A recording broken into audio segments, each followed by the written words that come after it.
She looked me dead in the eye in her wedding dress that I paid for and said, "You weren't invited. Please leave." So I did.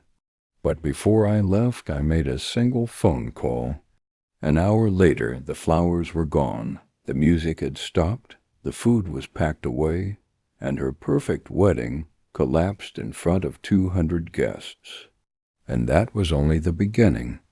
If you've ever sacrificed everything for someone only to be betrayed, this story is going to hit hard. Tap subscribe, hit like, and stick around because today's story isn't just about revenge. It's about accountability, justice, and finally being seen for what you've given. Let's dive in. My name is Daniel Harper. I'm 54 years old, living in Boise, Idaho. I run a small construction company. Not flashy, not a Fortune 500 empire, but it puts food on the table and built a reputation I'm proud of. My life has been about discipline and sacrifice, not for me, but for my daughter, Emily. See, Emily's mother left when she was 3. From that day, it was just me and her. No partner to share the load, no family fortune. Just long hours, aching hands, and determination. I worked construction all day, handled payroll at night, and still made sure Emily had bedtime stories, hot meals, braces when she needed them, private school when she begged for it, and even spring break trips with her friends. Every invoice, every transfer, every car note, I paid, because that's what a father does. Or at least, that's what I thought. Over 25 years, I spent nearly $1 million making sure she never felt the absence of a mother or the weight of financial struggle. And for years, I thought she understood. But sometimes love can blind you. And sometimes the child you raise grows into someone you barely recognize. Last weekend was Emily's wedding day. I showed up to the ballroom wearing my best suit, holding the gift I wrapped myself, the dress, paid for by me, the venue, my checks, the food, flowers, music, all funded by my bank account. I walked in, smiling, expecting tears of joy, but instead, Emily's face hardened like I was a stranger. "Daniel," she said. "Not Dad. Not even Father, just Daniel. I'm sorry, but you weren't invited. Please leave."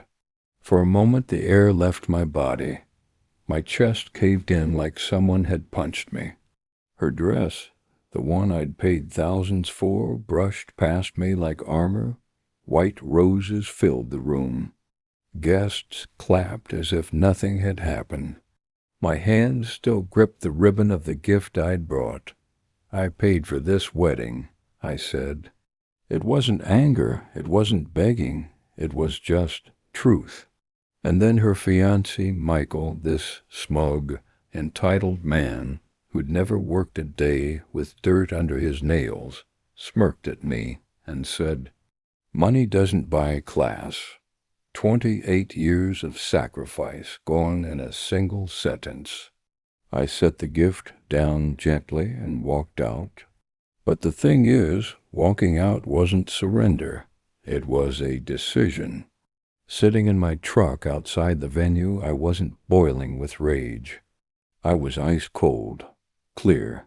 I called my bank, then the florist, the caterer, the photographer, the string quartet. Every vendor was tied to my accounts. Every check, every authorization, every final payment was under my control. Within an hour, I watched through the glass as the carefully constructed fantasy collapsed. Florists carried out white rose centerpieces one by one. The caterers packed food back into vans. The quartet unplugged instruments mid-song. The photographer lowered his camera and walked out. The reception guests whispered, confused. Emily's face drained of color when the coordinator told her payments had been revoked. And Michael, so smug, so sure of himself, looked like the floor had disappeared under him. The perfect wedding was gone. And it was then I realized this wasn't revenge. This was accountability. That night, Emily called me in a panic from the hotel. Her voice shook. "Dad, what happened? Why would you do this?" And I asked her a question she wasn't ready for. "When was the last time you thanked me?" Genuinely? Silence. She had no answer. So I hung up and went to my home office. Pulled out the folders I'd kept for decades. Receipts, tuition invoices, rent transfers, car titles. Every check, every payment. I started adding them up. Braces, $8,000. Private school tuition, $120,000. College fees, $210,000. Apartments, cars, trips, clothing. When the spreadsheet was finished, the number hit me like a freight train, $925,000. Nearly $1 million over 25 years.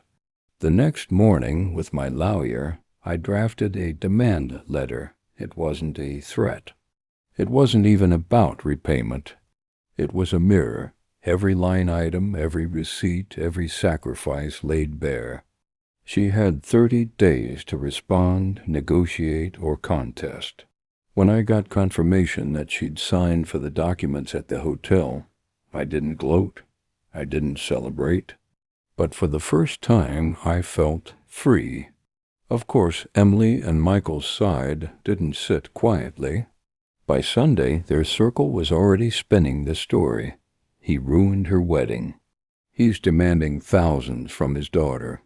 Social media posts painted me as unstable, cruel, bitter. Some people started whispering, wondering if I'd lost it. Reputation is fragile in a small town. But they forgot one thing. I had proof. I called the local paper. I called contacts I'd built over 30 years. And on Tuesday morning, I held a small press conference.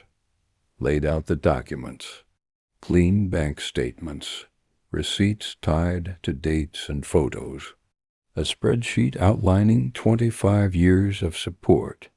I told the press, this is not revenge. This is accountability. This is what 25 years of love and sacrifice look like when it's mistaken for an ATM machine. The shift was immediate. Contractors, business leaders, even parents in the community rallied.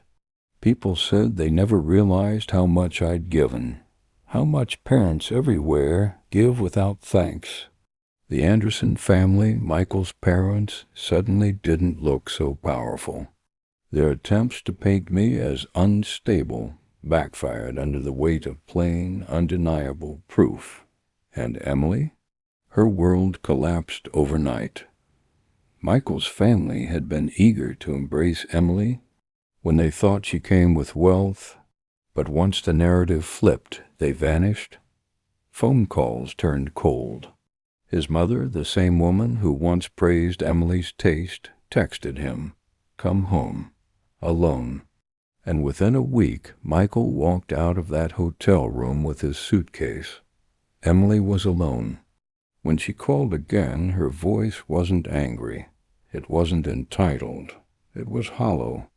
"I never asked where the money came from," she admitted. "I never thanked you. I lied about you on mine. I didn't appreciate anything." For the first time, she sounded like the little girl I once read bedtime stories to. Vulnerable, honest. We talked for an hour, not as father and child, but as two adults. I told her the terms clearly.